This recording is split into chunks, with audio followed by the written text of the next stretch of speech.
We're moving on to another component of the work of Renate, and it is in the area of awareness raising. And I present to you two members who will each give a perspective on awareness raising.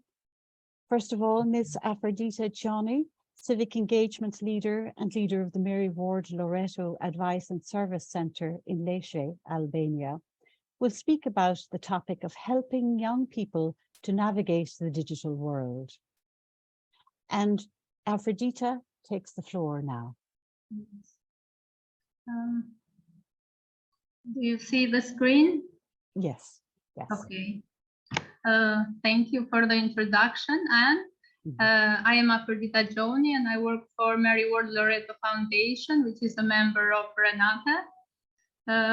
We have a mission in combating human trafficking, but we use different methods and different ways how to engage in this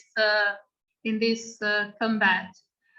We are using the service learning methodology, which is a methodology that we use in schools in order to help people safely navigate the digital world. But also through this methodology, we try to engage parents and school to support the children, but also to support the parents to monitor their children and to navigate safely into the internet. Just to know a little bit more about the service learning methodology, it helps young people to apply what they learn in service of their communities. It helps the children also to learn throughout the process. They engage into projects, but they learn a lot during this engagement.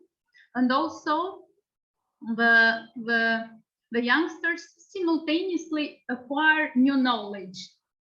They also are able to explore new topics and new issues that disturb the children themselves, but often these problems are identified by children, but they are also a concern to the community.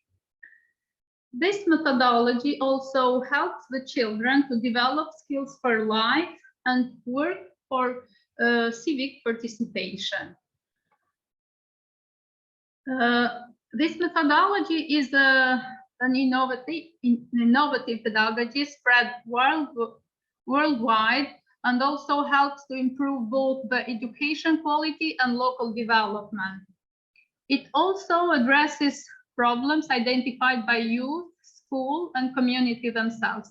The most important thing of this methodology, we help the schools and children to identify the problems themselves. We don't go and tell them that, oh, this is a problem for you. We engage them in a process of identifying what goes wrong in the community, but also that engages the school. We are operating, we are part of this methodology thanks to partnership, and we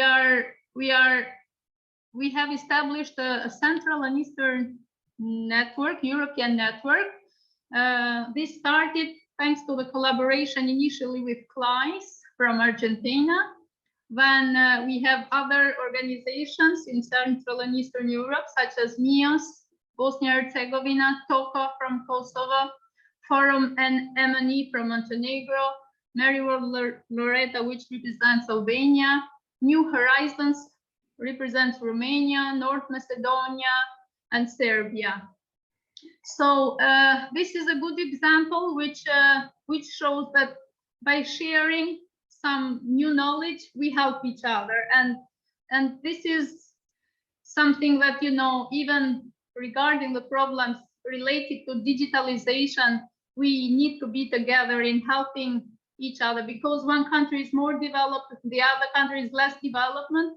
And by sharing the experiences, we are helping each other. And this network has really been very supportive to share best experiences and to learn how to support our youth in our communities in addressing human trafficking problems, community problems related to democracy, problems related to digitalization, etc. Okay. social media now, we all know that it brings huge advantages, but also it brings a lot of problems. Let's say with COVID in Albania, many families lack the digital skills, and some children were left without school because of lack of computers, tablets, and things like that. But in the meantime, because of the lockdown, many children were staying on the internet for many hours, and the parents were lacking the control. And this has led to a lot of problems, also to a big need of supporting the families, supporting the children, but also this has led to a big need to share and to support each other in overcoming these challenges that the family and the youth, but also the society suffers. As a country, we've had a very big problem because our state was hacked by Iranian people, and you can imagine how fragile the systems are, even the state systems, and consider the knowledge of the parents and children in order to avoid problems related to digitalization. So there is a big need to intervene, to support the children and the families and the service providers also, so that we all work together in trying to ease the problems that affect the youth and also the family. There is a great need to promote appropriate and positive decision-making skills combined with increase in digital skills, which we try to do in a small scale with the communities that Mary Ward Loreto works and cooperates. Also, there is quite a big need that the technology companies should be more open to support parents in keeping children safe when children are online. So in a few words, this is what I wanted to share. I hope I haven't talked too long, and I give the floor to my colleague. Thank you for listening, and this is a world challenge and we need to support each other. Thank you.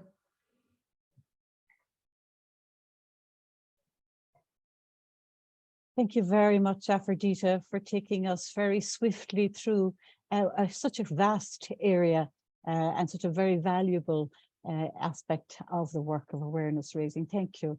So I'll hand you over to Afrodita's colleague, Ms. Marie Francisca Sanchez Vara from Spain. Marie Fran heads up the anti-trafficking department in the Spanish Episcopal Conference and will share with us an insight into how a traveling photographic exhibition event has become a very valuable awareness raising I suppose, event or action, and also gives voice to those who are on the margins. So over to you, Marie Fran, when you're ready. Thank you very much, Anne.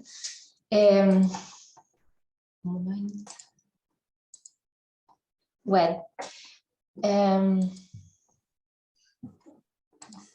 yes, we can see. No? Perfect. Thank you.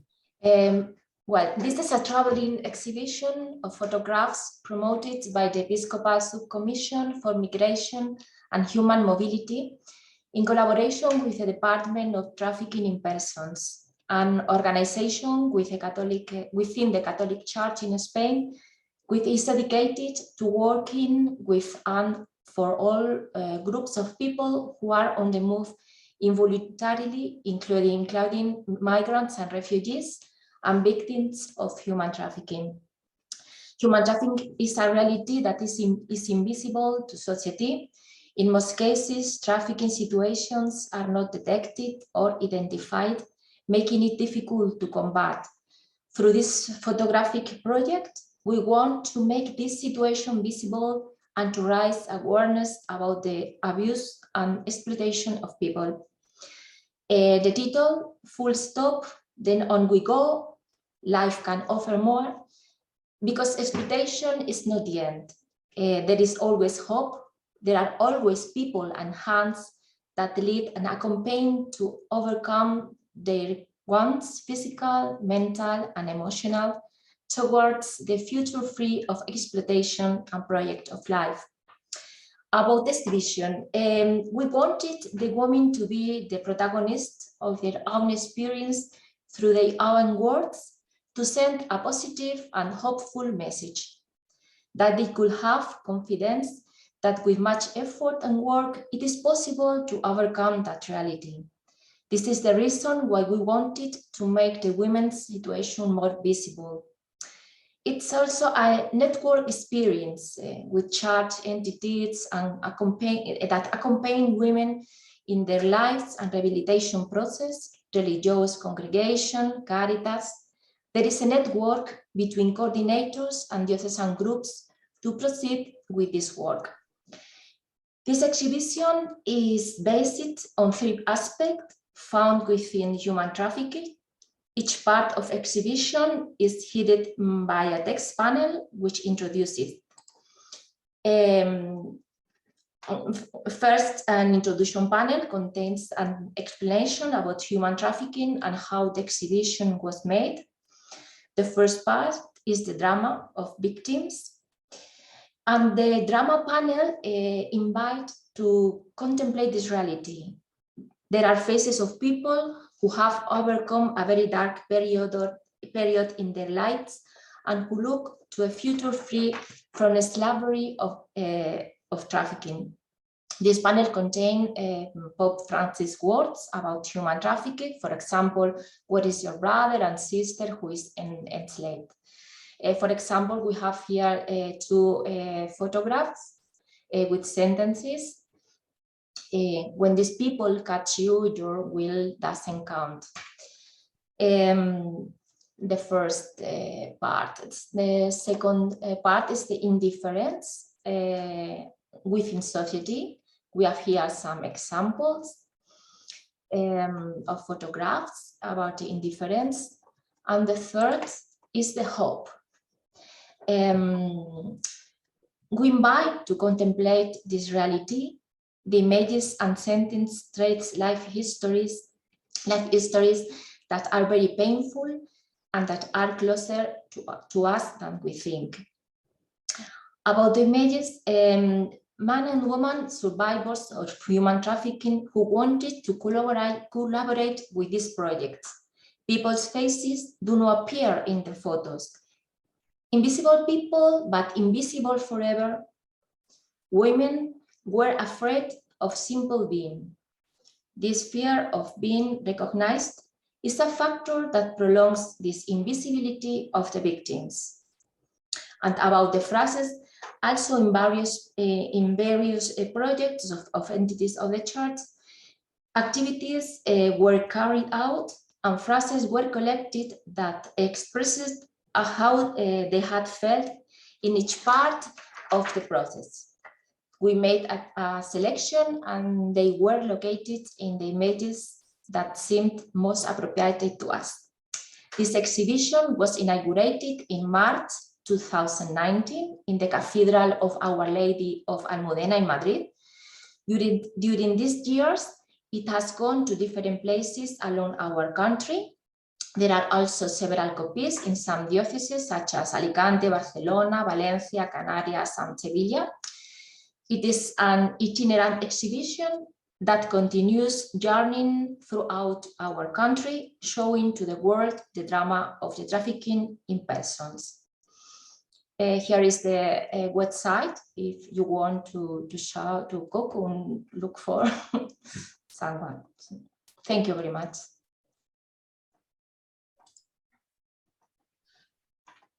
Thank you, Marie-Fran. That is wonderful. And thank you also to Arfredita.